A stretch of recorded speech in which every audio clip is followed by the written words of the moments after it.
So in this video, what I want to do is just remind you a little bit of the linear algebra interpretation and the connection between linear algebra and differential equations. So it's very much a sort of tie back to linearity 1. And the problem that we're going to look at, that we've already looked at, is this problem where you've got the bar, and we've basically abstracted this to a sort of two-stalk system where we have taken the bar and sort of compressed it to two thermal masses. One thermal mass is connected to the rest of the left-hand side of the bar by a thermal resistance, and then to the other thermal mass via thermal resistance, and this thermal mass is obviously connected to the first one, and then to the right-hand side of the bar. And we went through in the previous video what the sort of differential equations were for that, right? So we ended up with dt1 by dt is equal to some constants, and I'm just going to call this constant a c, right? So it has a kappa, and it has the specific heat and the density and so on and so forth in it. But a constant times the left-hand temperature minus 2 times the temperature at this point, which I'll call T sub 1, right? So 2 times T sub 1 plus T2, which is the temperature here. So there I've got, this encompasses both the flow through this resistor, which has to do with the temperature difference between the left-hand temperature and the temperature here, and then also the flow through this resistor, which has to do with the difference between the temperature at the thermal mass and the temperature the next one over, right? And by the same token, dt2 by dt is a constant, which is the same constant, times t1 minus 2t2 plus tr, where tr is this temperature on the right-hand side. Now, what I want to do in this video is remind you of how to think about this from a linear algebra perspective, because as we think about this from a linear algebra perspective, we're going to make a connection between the linear algebra and some of the ideas of how we think about solutions to partial differential equations. So let me just reframe this as a linear algebra problem. We've asked you to do this on the studio problem, so this is as a sort of check for you that you've done this right. I'm going to define a vector, we'll call it x, right, which is equal to t1 and t2, right? And if I define that vector that way, I can obviously write the left-hand side of my equation as simply x dot, right? dt1 and dt2 by dt are simply x dot. And on the right-hand side, if I look at this, well, I've got some stuff times t1, I've got some stuff times t2, and then I've got tr and tl running around here. So I'm going to have my constant out front times a matrix that needs to pick up my -2 for t1 and a +1 for t2. So -2, +1, t1, t2, right? That's going to give me my first row. And then my second row, I'm going to have a positive t1 and negative t2, so +1, -2. And then finally, I've still got to pick up my c times t left and t right, right? Which I could further write as simply x dot is equal to some matrix A times x plus some other vector b, right? So here's the vector b, and here's the matrix A, okay?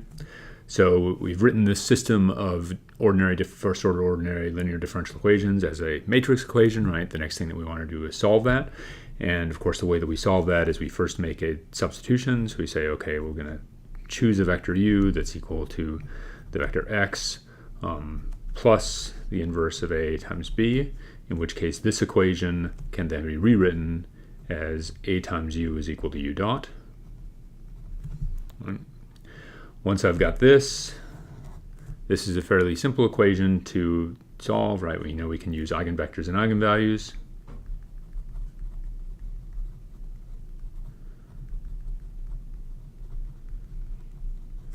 To get a sort of our general solution for u, right? In which case u is going to be a summation of the weightings of the different eigenvectors times the exponentials that correspond to their eigenvalues. So I'll have a let's say a1 times v1, which is my first eigenvector, times e to the minus lambda 1t plus a2 v2 e to the minus lambda 2t, right?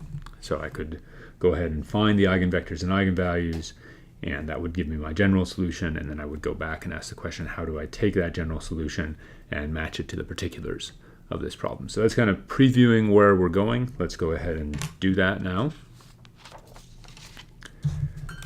And I'm going to just further simplify just so that I don't make stupid algebra mistakes. So I'm going to simplify my problem to be x is equal to minus 2, 1, 1, minus 2 times x plus b.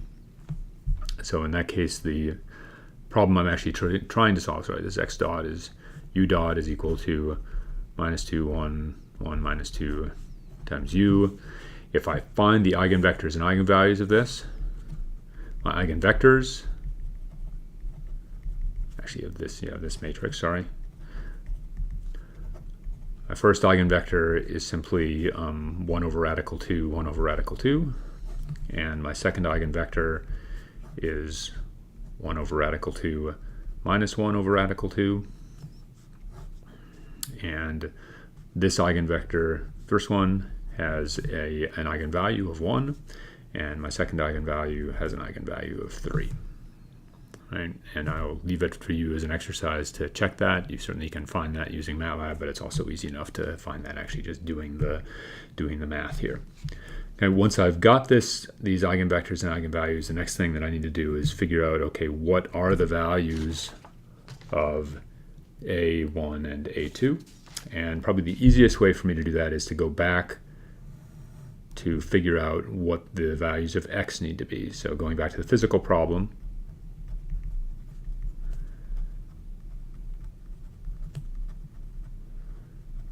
I know a couple of things. One of the things I know is that at time equals 0, that my configuration is that both the entire bar, right, both masses are at the same temperature as the right-hand side of the bar, right? And the other thing I know is that at time equals infinity, right, when a lot of time has passed, the bar ought to go to the point where the left-hand mass is more heavily weighted towards the left, the right-hand mass is more heavily weighted towards the right. It's going to be a linear drop in the temperature along the bar. So at time equals infinity, I would expect that my left-hand mass would be 2/3 of TL plus 1/3 of TR, right? It's going to be weighted towards the left, and my right-hand mass would be 1/3 of TL plus 2/3 of TR, right? So I have some conditions I need to meet, both that at time equals 0, I've got particular conditions, and as time goes on, I'm going to reach some particular conditions. Now that I've done that, if I look back at my statement of what u is or what x is, I can say, okay, well, x must be some constant a1 times 1 over radical 2, 1 over radical 2 times e to the minus t plus some other constant a2, 1 over radical 2, 1 over radical 2 e to the minus 3t plus some constant vector, which I'll just call d.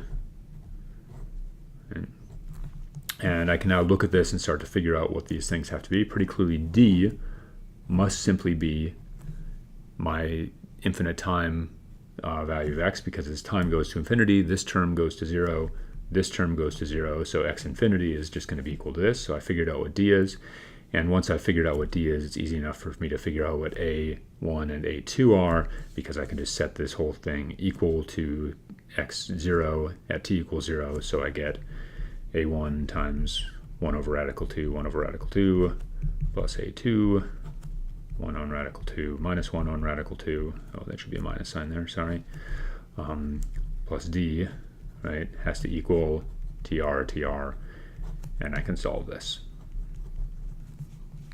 Okay, so I hope that gives you a sort of overview of how you can use eigenvectors and eigenvalues to figure out how the time evolves in this system. This should be a review of stuff you've seen before, but there are certainly ideas that are going to be important as we move into talking about more complex systems where instead of having eigenvectors, you have eigenfunctions.